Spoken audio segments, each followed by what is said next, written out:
So in regards to America turning 250 years old this year, the first thing that came to my mind was what exactly are we celebrating? Like, even though I was born here in America and I do love to be American, I can't help but notice that there have just been so many instances where I feel like the values that they say America was founded on aren't actual values that they uphold, like systemically. And there are just so many like people and so many lives, even like when I look at my own family and how like the system has really affected them.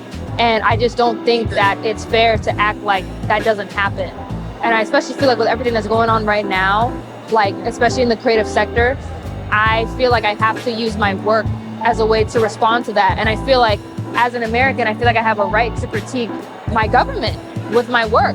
And typically I don't usually do like political work, but I felt really called to just make work that I feel like is really important to me. For example, even my dad, when he first came to this country in the 70s, he came here as an immigrant with a green card. His parents were very hardworking, middle class. They bought a house in Rosedale, Queens, and the KKK bombed their house.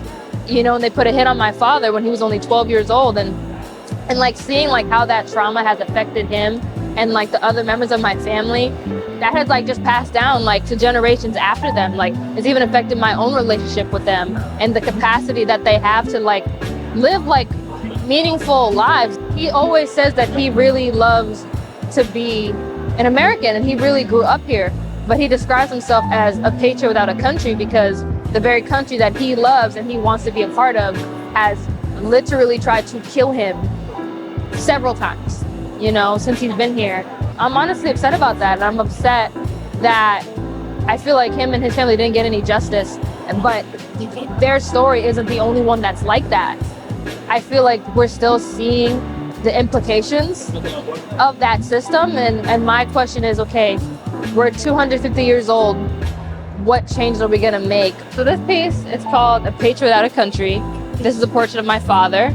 I wanted to depict him in an American style jersey. And I want to make work that I feel like kind of highlighted the fact that he's gone through so much as an American, well, as an American immigrant.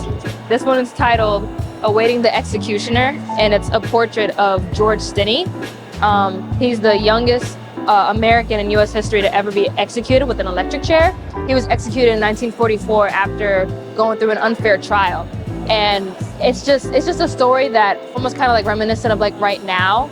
I really wanted to make a piece that I felt was confrontational, and I want when people look at it to not only feel that heaviness, but to also be confronted by what did he die for, especially considering the fact that I feel like a lot of situations similar to this are still happening, you know, and it hasn't even been 100 years since he died, you know, and it was just something that I felt called to do.